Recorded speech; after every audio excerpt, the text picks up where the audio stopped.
Hello and welcome back to the channel. Hope you are having an absolutely great day. In today's video, we're going to be discussing 5 things I wish I knew when starting Warzone. And these tips may even be helpful if you have already started playing Warzone and want to work on your strategy and knowledge. If you enjoy any parts of the video, I encourage you to let me know by tossing a like on it. And if you'd like to stay up to date on Warzone, Call of Duty, and anything alike, feel free to subscribe and turn notifications on. Now, without further ado, let's get into it.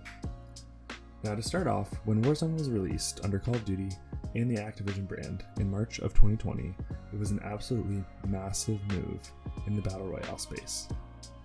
Very exciting, but huge nonetheless. It was definitely an environment that made long-time Call of Duty players and professionals had to get used to. With this came a learning period of Activision Blizzard's new title and how the competitive strategy would transition from the traditional Call of Duty multiplayer modes like Team Deathmatch and Domination. Ultimately, Warzone was a massive melting pot of fun consisting of weapons, vehicles, contracts, and kill streaks that would add quite a bit of variability to gameplay. The idea of dropping into a map with so many areas was fairly foreign to the COD landscape. So looking back on this past year and what would have been helped me started in my gameplay would start with the following. Number 1 is keeping your squad together and alive.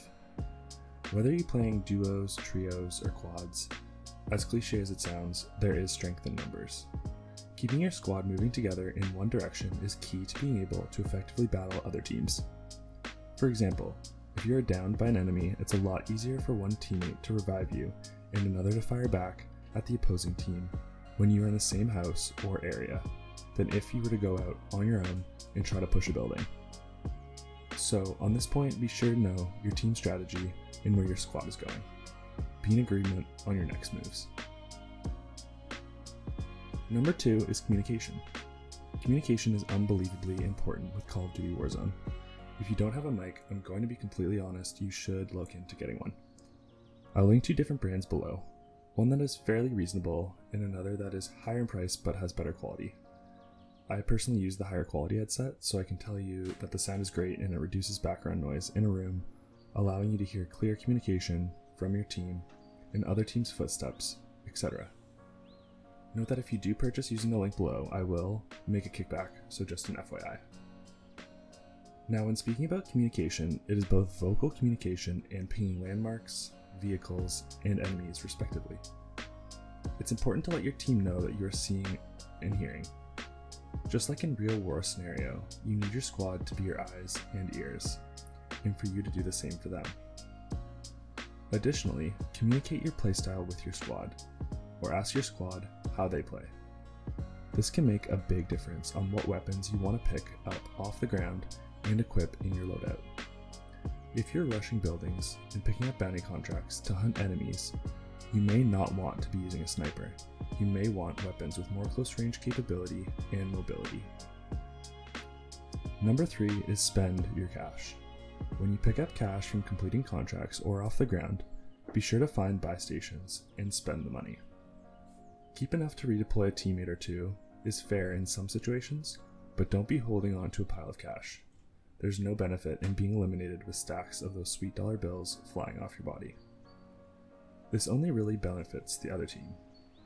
And a bonus tip, get to know the prices at buy stations and what things cost. This will save you time and potentially your life when purchasing at the buy station.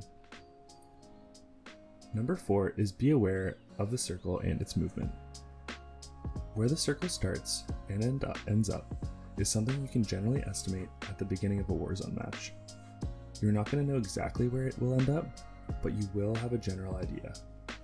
This should be something you and your squad should take into consideration when picking a place to drop right out of the plane.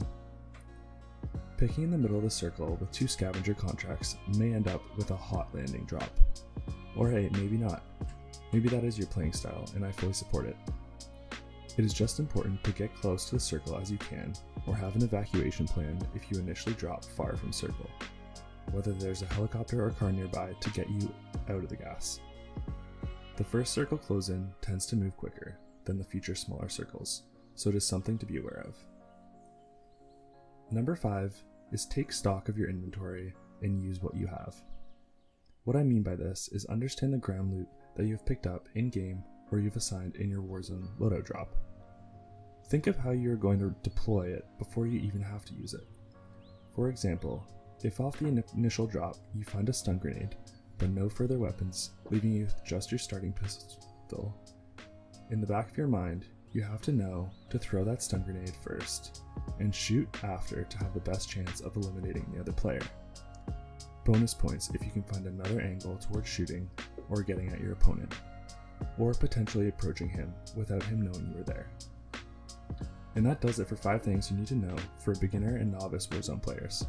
If you enjoyed the video, let me know by tossing a like, and if you want to see a certain topic or have a question, feel free to comment below.